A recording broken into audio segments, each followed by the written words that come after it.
आपकी एज कितनी है पहले तो ये बता दो। तो अभी करंटली आई एम 14। 14 ईयर्स जी। आपको पता है यहाँ पर जितने भी लोग आए हैं उसमें सबसे कम एज आपकी है अभी।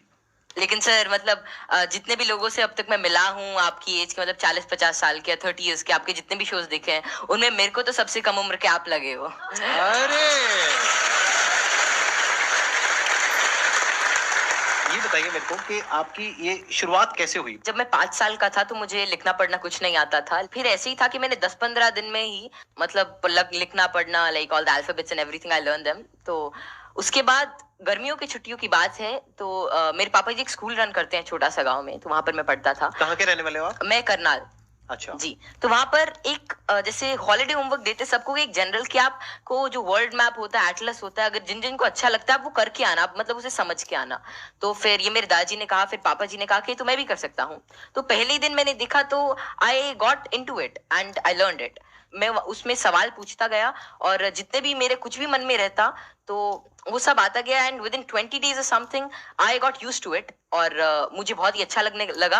एंड जितना भी वर्ल्ड मैप वगैरह इस टाइप की रिगार्डिंग जितनी भी चीजें होती हैं, पॉलिटिक्स, इकोनॉमिक्स, वो सभी मुझे मतलब things were very easy for me. And उसी के बाद से लोग कहते गए कि नॉलेज बढ़ता गया और तब से मतलब यही है कि सीखने का प्रयास कर रहा हूँ। कुछ भी नई चीज मिलती है, like currently I am a student of 11th grade but I am learning things like astrophysics and quantum mechanics. तो I am not very into it but I like to study it. And जितना भी मेरे से हो सकता है मैं उसके अंदर कोई नई चीज देखने का प्रयास करता हूँ और कोई नया सवाल पूछने की कोशिश करता हूँ, क्योंकि जितने भी ज्यादा क्वेरीज, जितनी भी ज्यादा माइंड के अंदर जो भी कोई क्वेश्चन आता है I try to get it forward और वैसे ही सारी चीजें आसान होती रहती हैं।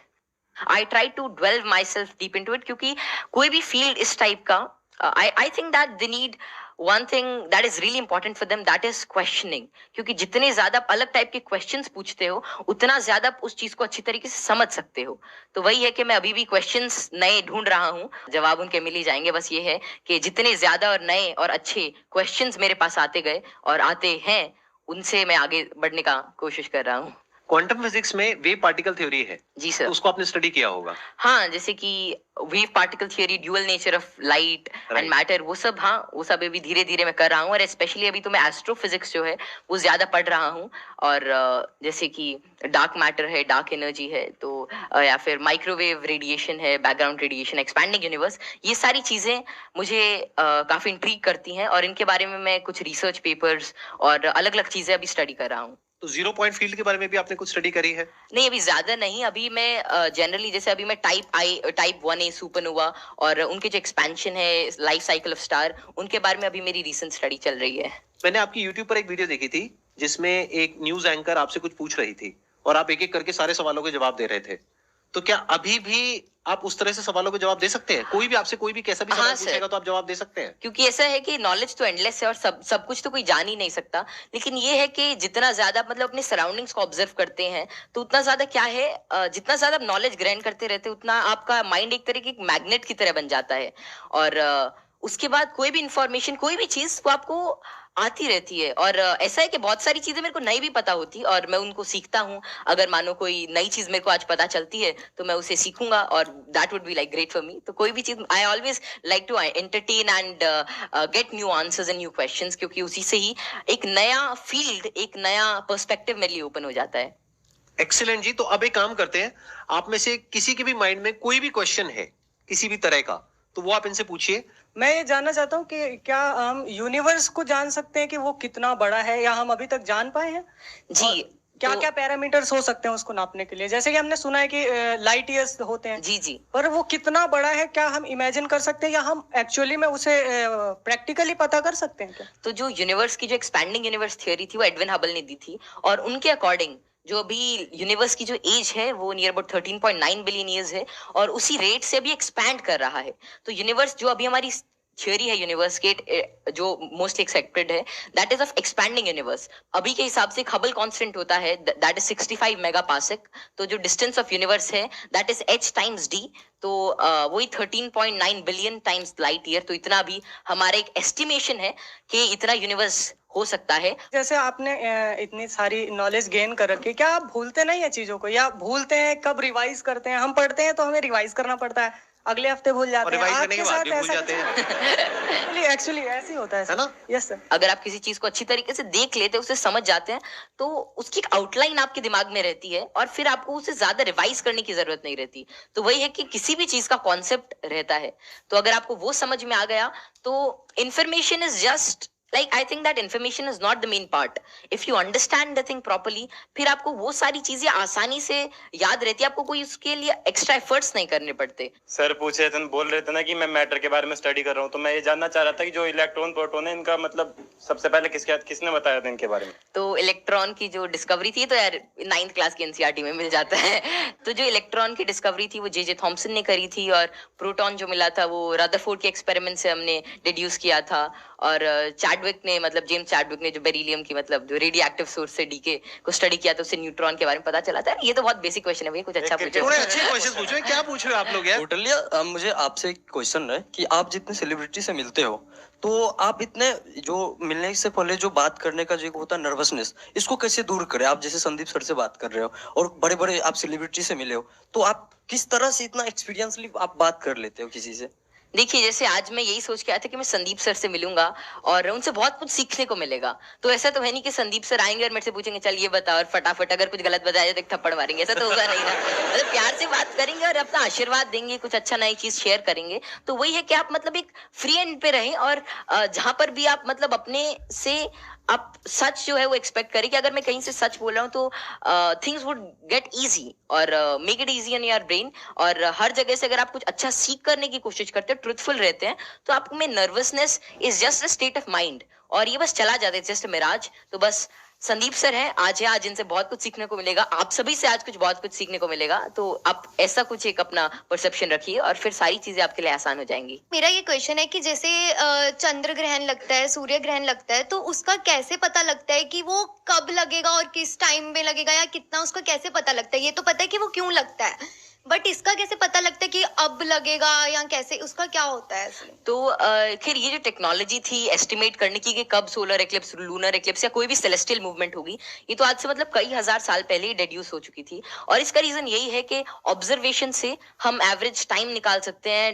एक पैरेलैक्स एंगल आपने पढ़ा होगा कि उससे हम मतलब ये एवरेज स्पीड और एवरेज डिस्टेंस निकाल सकते हैं किसी भी चीज का, और उससे ही हम डिड्यूस कर सकते हैं कि कितना रेडियस है कि एक साल में इतना डिस्टेंस ट्रैवल करती है। फिर एपोजी पेरेजी, फिर केपलर्स लॉ लगा के सेमी मेजर एक्सिस वगैरह निकाल के, तो उससे हम उसका डिस्टेंस यूज कर सकते हैं, और फिर टाइम पीरियड से हम we can actually deduce it. और एक नई चीज लूनर एक्लिप्स वगैरह के बारे में ये है कि जैसे जैसे आजकल क्या है, जो due to tidal forces moon हमसे हर साल 3 सेंटीमीटर दूर जा रहा है। तो बहुत हजारों सालों बाद ऐसा होगा कि सन तो उतना ही रहेगा, लेकिन चांद जो छोटा हो जाएगा, तो उसके बाद मतलब एक्लिप्स जो होगी वो जिसे आजकल टोटल होती है उतनी नहीं होगी।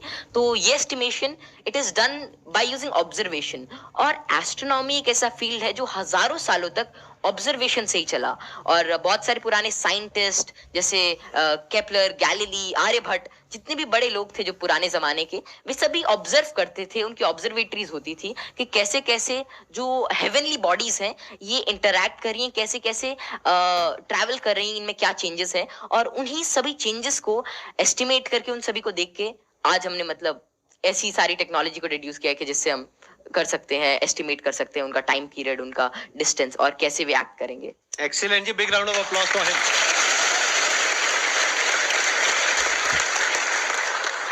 मैं ये पूछना चाहूंगा, जैसे यहाँ पर बैकग्राउंड हमारा होता है, तो लोग कहते हैं कि इंटेलिजेंस जेनेटिक होता है, काफी मतलब कि उसको बढ़ाने में बहुत ज्यादा नहीं हम लोग कर सकते हैं।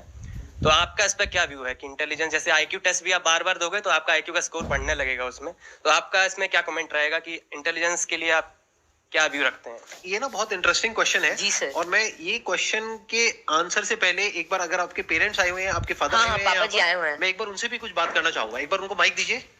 मैं आपसे ये जानना चाहूंगा कि आपके जो बेटे हैं, ये तो सबको पता है कि किस तरीके से चीजों को याद रखते हैं, किस तरह से एक्सप्रेस करते हैं, क्या आप भी इसी तरीके से चीजों को याद रख पाते हैं? पहले तो बहुत बहुत धन्यवाद जो आपने माइक दिया, और जो आपके आज दीदार हुए। हम बहुत दिनों से कुछ एक गिने चुने शख्सियत ऐसे जिनसे नहीं मिल पाए, उनमें एक संदीप माहेश्वरी थे, और जैसे ही कौटिल्य को पता लगा कि उनसे मिलने का मौका मिलेगा, ये बहुत ज्यादा एक्साइटेड था आपसे मिलने के लिए। Thank you. मेरे पिताजी भी काफी इंटेलिजेंट व्यक्ति थे, कौटिल्य भी इंटेलिजेंट है, और हम बीच की पीढ़ी हैं, थोड़ा सा मैं कुछ कम हूँ, ये दोनों दादा पोता थोड़े ज्यादा।